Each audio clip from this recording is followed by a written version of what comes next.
So, gentlemen, I would love to talk to you guys about Paper Mario Color Splash. I almost said splash. Color Schwartz. Splash. Color Splash. Super. So this week, or last week, excuse me, Nintendo announced that a new chapter in the Paper Mario series is coming out. And much to my surprise, I discovered after the fact, because we recorded our episode right after the Direct, is that people are actually really concerned about this game. Now, I don't want to focus just on the negativity here, but we are going to talk about it. But I do want to talk about, in the larger sense, Paper Mario as a series. Right? Sure. What has the series done right, and where has the series been not so right? Right. So the concerns specifically are about some folks are worried that this is going to be Sticker Star 2, which to them is a bit problematic because Sticker Star's battle system, Sticker Star's approach, was very different from a traditional RPG, which is where Paper Mario started. So let's talk a little bit about this. Like, based on what you saw, first of all, like, are you guys concerned? I mean, personally, I think it never got as good again as during the GameCube era, right? Like, Paper Mario was just clever. The whole, like, buddy system was great. Character development, battle system, presentation, all of that came together in games like Thousand Year Door. Right. And then it went lighter afterwards, right? Super Paper Mario. Yeah, and like it did a little bit more action. It left the RPG roots behind, and I think that's ultimately where people are going to have different opinions, right? Some people really like the RPG aspects more than anything, and some people don't mind a game that's a little bit more action oriented, less about leveling up and developing characters. I'm kind of with them on that because the more, or I'll say the less Paper Mario is an RPG and the more become an action platforming game. I'm like, well, you already make really good action platforming Mario games. And better controlling ones. Yeah, I completely agree. And you end up it's like, and I think I've said this before on the show, but you end up having this sort of jack of all trades, master of none, where it's not a fantastic RPG and it's not a fantastic platforming game. And if I want to play a platforming Mario, like there's 30 different, I can play Mario Maker. There's like 6.5 million courses. Right. Exactly. But there's also right now I think a lot of people are looking at the footage and basing all their opinions on a couple of seconds of footage, right? Like it does look more action oriented. You're seeing the card system, right? Yeah. You're seeing a little bit of a gimmick of swiping the cards from the gamepad, and sending them up.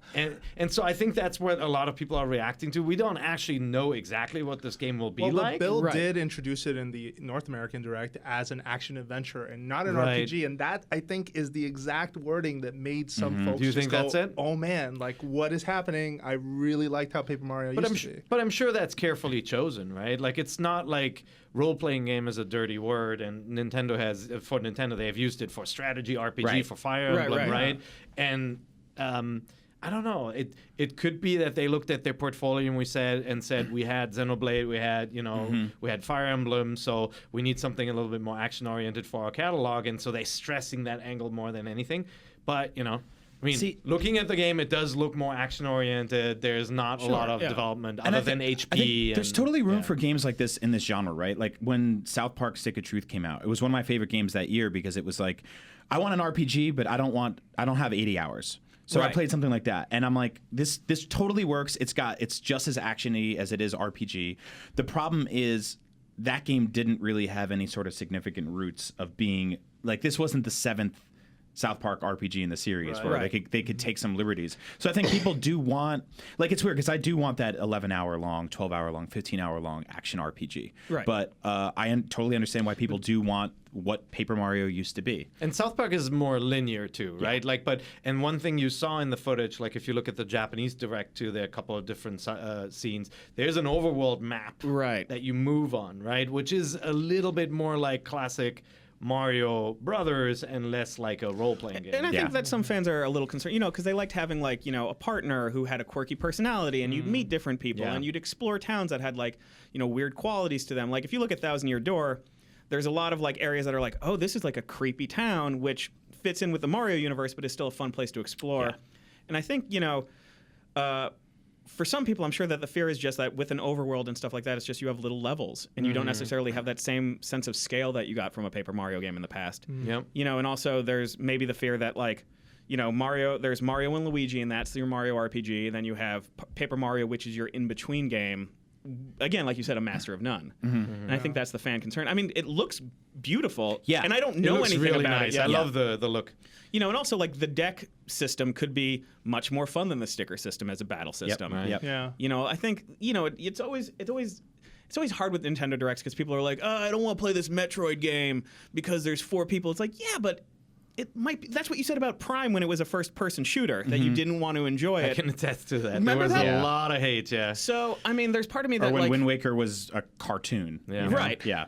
You know, and I'll always be a Nintendo fanboy, so I'm always going to give them, you know, a lot of room. I think that we need to see more before we can say, like, oh, they ruined it. Yeah. Yeah. Yeah, no, I think that's fair. And I do think that for the longest time, Paper Mario has been an action-oriented RPG, like not so much, you know, the same as you would particularly call an RPG, what you expect an RPG to be. But I will say, is part of this potentially this differentiating factor, trying to make Paper Mario different, just a realization with the Nintendo that the Mario and Luigi RPG series is basically the same thing. It is sort of a turn-based RPG with action-y sort of elements, and I don't think that I don't think the two of them can coexist side by side. Someone probably listening would say they absolutely can, but I think maybe for Nintendo it's a differentiating play. Maybe it's just, hey, we need this to be different. But unfortunately, like, that does take something that, you know, for better or worse, like Thousand Year Door is considered the best chapter of that series. Yeah. Right?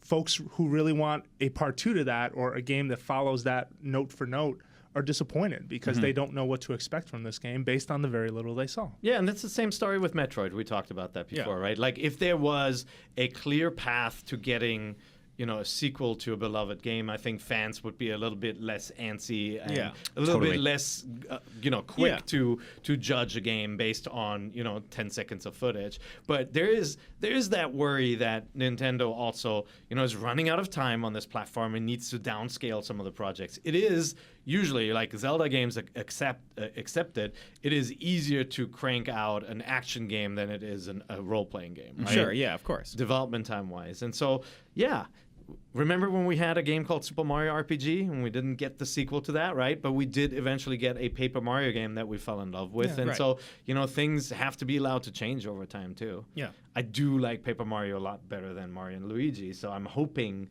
it's not that the one is pushing the other one out. Sure. So why don't we talk a little bit then about what Paper Mario has done right, like either from the outset on the 64 or the GameCube version, or even the more action-y or very different systems of like Super Paper Mario or Sticker Star. Like what were some of your favorite things from these games? Battle system. Yeah. I mean, just think about, like, we all love the active time battles and the, you know, and Super NES Final Fantasies, and they took that kind of concept and then added action to it so that your button presses were even more meaningful. I thought they did an amazing job with that. Yeah. Well, I also think the way that they tie in the aesthetic with everything. Yeah. And you can even say that even if you don't like Sticker Star, it worked, like, at least the visuals, there's like a cohesive thing to it. The stickers and the cards in the new game.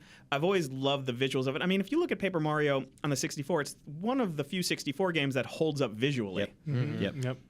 There's always like to sort of piggyback on that too. Like the sort of the art style and the animation is wonderful, and it adds a great layer to the humor. Like watching an enemy get hit and then just kind of fold and flutter away, or like when a guy's just sitting there and he shakes and just falls backwards. Like it's like he's a like a wooden prop on a play or something like that. Is great. The writing has always been really good, really fun. Especially everyone remembers Super Paper Mario, like that internet message board troll guy. Oh yeah, or like the dragon's eye and how it was loading, and it was the eShop like loading like circle. Yeah, it it's just so like smart, very clever. No, I completely agree. I played this weekend and there were the jokes like when Paper Mario is going to bed and he just like folds between the sheets. Like no one ever has to fix a bed in that world. I know. There's like little jokes like that. It's great. And then I was also playing Thousand Year Door, and I have to agree, the sidekick is always a really cool thing. Like it was Goombaria. Yes. And it was like, what? This is like you're.